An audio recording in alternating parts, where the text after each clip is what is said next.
ఏపీలోని నెట్వర్క్ ఆసుపత్రుల్లో ఎన్టీఆర్ వైద్య సేవలు నిలిచిపోయాయి. ఏపీ ప్రభుత్వం ప్రైవేట్ ఆసుపత్రులకు చెల్లించాల్సిన 2,200 కోట్ల బకాయిలు చెల్లించకపోవడంతో నెట్వర్క్ ఆసుపత్రుల యాజమాన్యాలు వైద్య సేవలను నిలిపివేశాయి. గత ప్రభుత్వం పెట్టిన బకాయిలను చెల్లించకపోవడంతోనే తాత్కాలికంగా ఎన్టీఆర్ వైద్య సేవలను నిలిపివేశామంటున్న ప్రైవేట్ ఆసుపత్రుల అసోసియేషన్ ప్రెసిడెంట్ డాక్టర్ విజయ్ కుమార్తో మా ప్రతినిధి రాజబాబు ఫేస్ టు ఫేస్.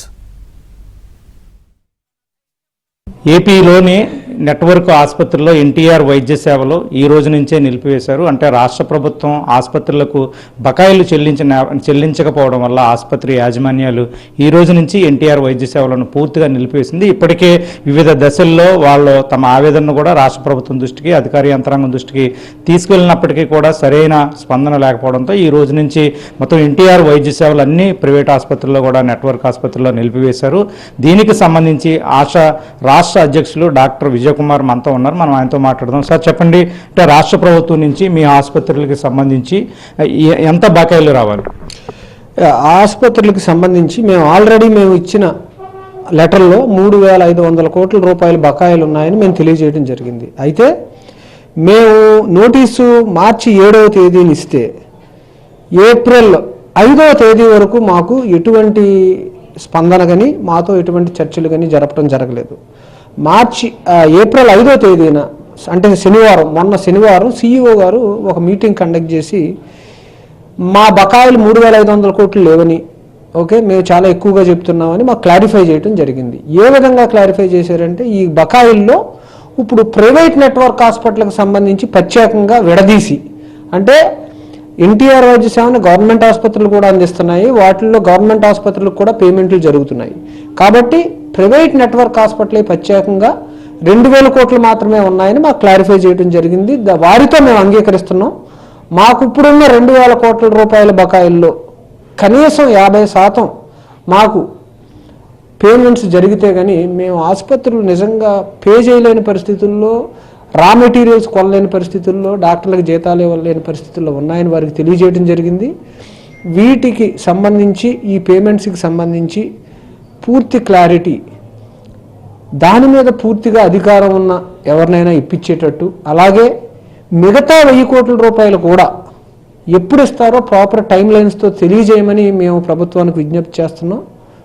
కాబట్టి ఈ 1,000 కోట్ల పేమెంట్సే కాకుండా మిగిలిన 1,000 కోట్లు ఇంతకుముందు చాలాసార్లు ఇలా జరిగినప్పుడు రేపు ఇచ్చేస్తున్నాం అనడం, ఒక 500 కోట్లు ప్రామిస్ చేయటం, మరుసటి రోజు మళ్ళీ బ్యాంకులో 300 కోట్లు మాత్రమే వేయటం, మేము కంటిన్యూ చేయటం. చాలాసార్లు మీ మీడియా వారే మమ్మల్ని ఏంటి మీరు ఏం చేస్తున్నారు, ఎలా జరుగుతుంది, మళ్ళీ ఇంతే ఇచ్చారు మీరు పని మొదలు పెడుతున్నారు, ఏం జరుగుతుంది అంటాం. ఇలా రిపీటెడ్గా జరగటం వల్ల మళ్ళీ బకాయిలు ఎక్కువైపోయినాయి. కాబట్టి ఈసారి ఖచ్చితంగా మాకు కనీసం 50% చెల్లింపులు జరగాలి.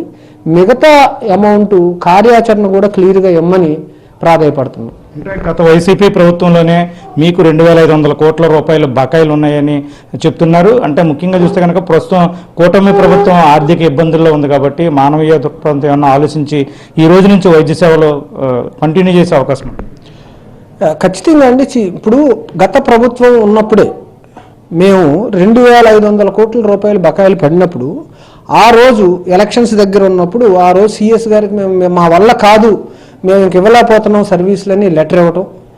ఆ రోజు CS గారు ఏం చేశారంటే మీకు వెళ్ళండి 500 కోట్లు ఇచ్చేస్తున్నాం, ప్రస్తుతం ఎటువంటి గవర్నమెంట్ లేదు కాబట్టి మా సాయశక్తులు 500 కోట్లు ఇస్తున్నాం, మీరు పని చేయండి, తర్వాత గవర్నమెంట్ వచ్చిన తర్వాత వెంటనే క్లియర్ చేస్తామని చెప్పడం జరిగింది.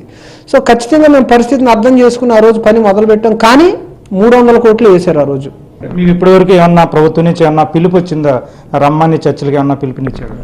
ఈ రోజు వరకు CEO గారు మొన్న శనివారం మధ్యాహ్నం మాట్లాడి ఒక వర్చువల్ మీటింగ్ పెట్టింది తప్పించి ఈ రోజు వరకు మాకు ఎటువంటి ఇది రాలేదు.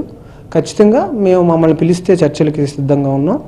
దీన్ని ఖచ్చితంగా ప్రభుత్వానికి కానీ చెడ్డ పేరు రాకూడదని, అలాగే అట్ ద సేమ్ టైం ప్రజలకు ఎటువంటి ఇబ్బందులు కలగకూడదని మేము చూస్తున్నాం. కాకపోతే హాస్పిటల్ అంత కార్నర్ చేయబడి నెట్టివేయబడ్డాయి. దురదృష్టవశాత్తు ఇదంతా కూడా ఫైనల్గా వైద్య సేవ అందించేది డాక్టర్లు కాబట్టి డాక్టర్లే విలన్లుగా కనపడే పరిస్థితి కనపడుతుంది.